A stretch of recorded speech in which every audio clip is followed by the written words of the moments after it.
RPSC का second grade teacher GK paper leak प्रकरण। मुख्यमंत्री गहलोत ने प्रकरण पर ट्वीट कर गंभीरता जताई और कहा कि सामान्य ज्ञान की परीक्षा को एहतियातन निरस्त किया गया है, जिससे किसी भी मेहनतकश युवा के साथ अन्याय ना हो।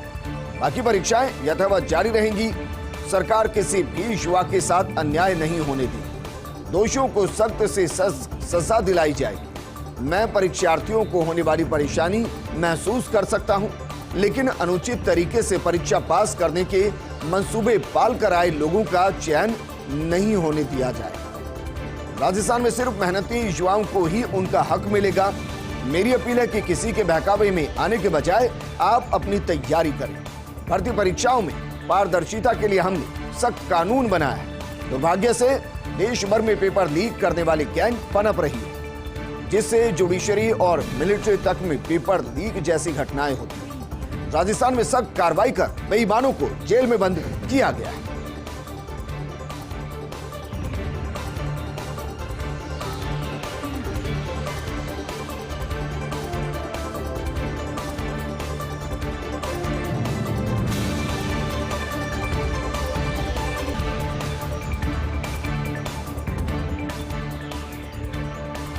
वैभव गहलोत एक बार फिर से बने राजस्थान क्रिकेट एसोसिएशन के अध्यक्ष। निर्विरोध उनको चुना गया है। आरसीए के लगातार दूसरी बार निर्विरोध निर्वाचित हुए हैं वो बतौर अध्यक्ष। अगर बात की जाए तो आज निर्वाचन अधिकारी सुनील अरोड़ा ने वैभव को सर्टिफिकेट सौंपा है। सचिव भवानी सामोता, कोषाध्यक्ष रामपाल शर्मा, उपाध्यक्ष शक्ति सिंह, राजेश भड़ाना और फारूक को भी निर्वाचन का सर्टिफिकेट दिया गया।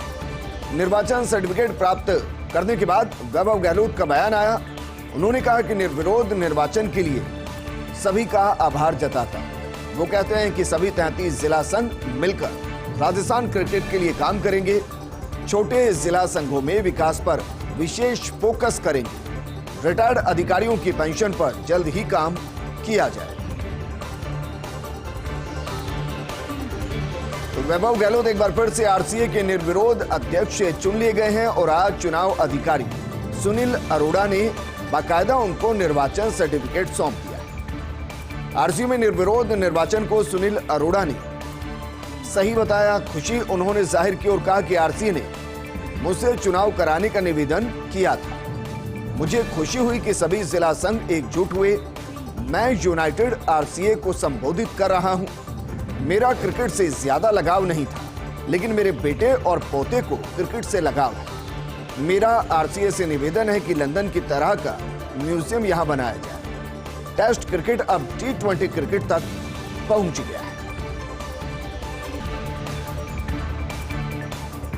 गहलोत सरकार के 4 साल बेमिसाल। आज जयपुर जिला दर्शन पुस्तिका का विमोचन किया गया। जिला प्रभारी मंत्री शांति धारीवाल ने विमोचन किया है। यूडीएच मंत्री शांति धारीवाल की प्रेस कॉन्फ्रेंस इस दौरान और उन्होंने प्रेस कॉन्फ्रेंस करते हुए कहा कि ये 4 साल सरकार के गौरवशाली साल रहे। 2 साल कोरोना और विषम परिस्थितियों, आर्थिक परिस्थितियों के बाद सरकार ने काम किया और यही वजह है कि उपचुनाव में कांग्रेस के प्रत्याशियों की हर बार जीत। हिंदी बेल्ट के किसी राज्य में सरकारी इंग्लिश मीडियम स्कूल नहीं है, लेकिन राजस्थान में सरकार ने इंग्लिश मीडियम स्कूल खोले। प्रशासन शहरों के संग अभियान में पट्टे दिए गए। जेडीए की तरफ से 75,000 से ज्यादा पट्टे दिए गए। जिले के निकायों ने 29,000 से ज्यादा पट्टे बांटे। कोटा में बढ़ती आत्महत्याओं को लेकर मंत्री शांति धारीवाल ने बयान दिया और कहा कि इन मामलों में कोचिंग सेंटर्स की गलती सामने नहीं आई है। विद्यार्थी पर पढ़ाई का दबाव रहता है, अभिभावकों पर दबाव रहता है और इसी की वजह से कुछ विद्यार्थी आत्महत्या कर लेते हैं। अवैध निर्माणों को लेकर सरकार की मंशा है जितना निर्माण नियमित हो सकता है उसे नियमित कर दिया जाए, लेकिन हाईकोर्ट की रोक लगी हुई। नाहरगढ़ बायोलॉजिकल पार्क से आ रही बुरी खबर। 7 दिन पहले वाहन से टकराकर घायल हुई मादा लेपर्ड की मौत हो गई है। दरअसल 17 दिसंबर को देर शाम अरण्य भवन के पास वाहन से ये मादा लेपर्ड टकरा गई। मदर लेपर्ड बसंती की बेटी के तौर पर इसकी पहचान है और वाहन से टकराने से रीढ़ की हड्डी टूट गई थी और पिछले दोनों पैर भी इस दौरान फ्रैक्चर हो गए थे। 7 दिन, जी हां 7 दिन जिंदगी और मौत से संघर्ष करने के बाद आखिर कुछ देर पहले ही लेपर्ड निधन।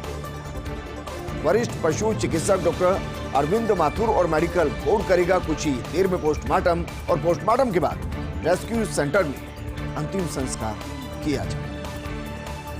क्रिसमस सेलिब्रेशन की तैयारियां जोरों पर है। राजधानी जयपुर सहित प्रदेश भर में सैलानियों का सैलाब उमड़ा है। क्रिसमस मनाने प्रदेश के प्रमुख नगरों से पर्यटक पहुंच रहे हैं। गुलाबी नगरी जयपुर, स्वर्ण नगरी जैसलमेर, सूर्य नगरी जोधपुर, झीलों की नगरी उदयपुर, प्रताप की नगरी चित्तौड़, बाघों की नगरी रणथंभौर या फिर राजस्थान का कोई भी हिस्सा हो, वहां से चप्पे चप्पे पर सिर्फ पर्यटक ही नजर आ रहे हैं। हर सितारा और बजट होटल में 100% यानी कि 100% बुकिंग की स्थिति बनी हुई है। पर्यटक, वन पुरातत्व, जिला प्रशासन, पुलिस प्रशासन, टीएफ और होमगार्ड्स सभी मुस्तैद हैं। क्रिसमस और न्यू ईयर को लेकर डांस, डीजे और अन्य इवेंट की श्रृंखला तैयार की गई है। यानी कि इस बार अगर आप राजस्थान घूमने की प्लानिंग कर रहे हैं तो जरा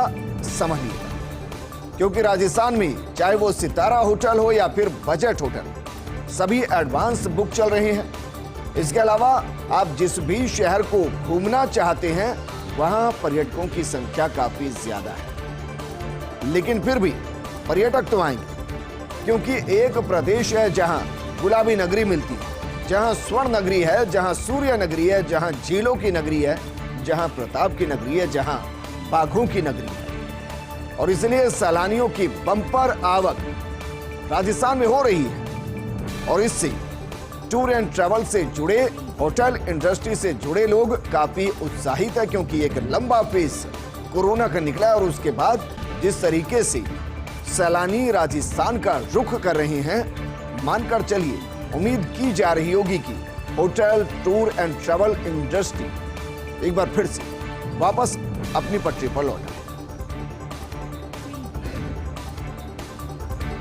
वहीं अब प्रदेश के जितने भी स्मारक हैं उनको अभय कमांड से जोड़ा जाएगा।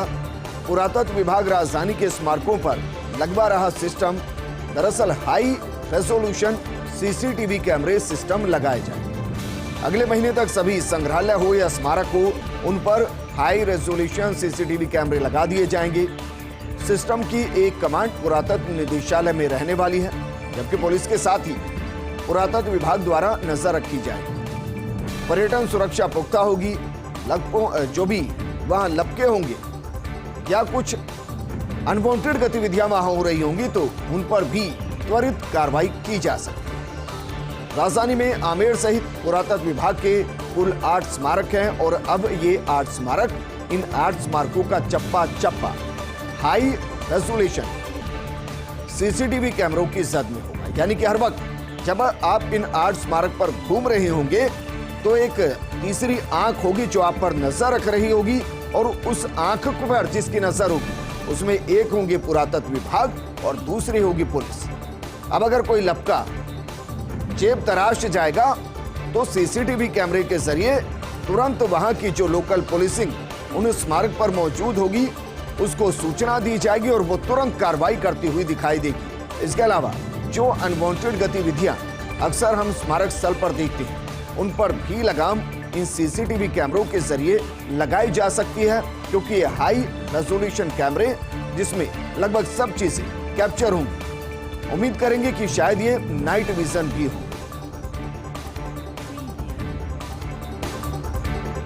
और अब बात करते हैं सियासी गलियारों में होने वाली गपशप की, सियासी गलियारों में होने वाली चर्चा।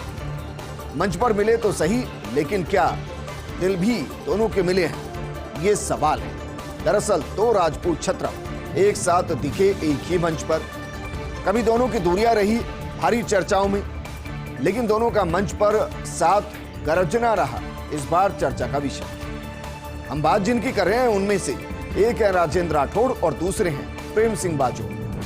कल नीमका थाना में जन आक्रोश सभा में दोनों एक साथ नजर आए थे, दोनों एक साथ गरजते नजर आए। कहा जाता है कि पंचायत चुनाव के वक्त बढ़ी थी ज्यादा दूरी। अब कहा यही जा रहा है कि राठौड़ और बाजोर का साथ आना कितना कारगर होगा, इसको लेकर अभी भी मंथन हो रहा है। राठौड़ उन नेताओं में से हैं जिन्होंने हारो सिंह शेखावत से सीखा था राजनीति का ककहरा। वहीं बाजोर की भी सियासत का नीम का थाना में एक अलग ही दबदबा दिखाई देता है।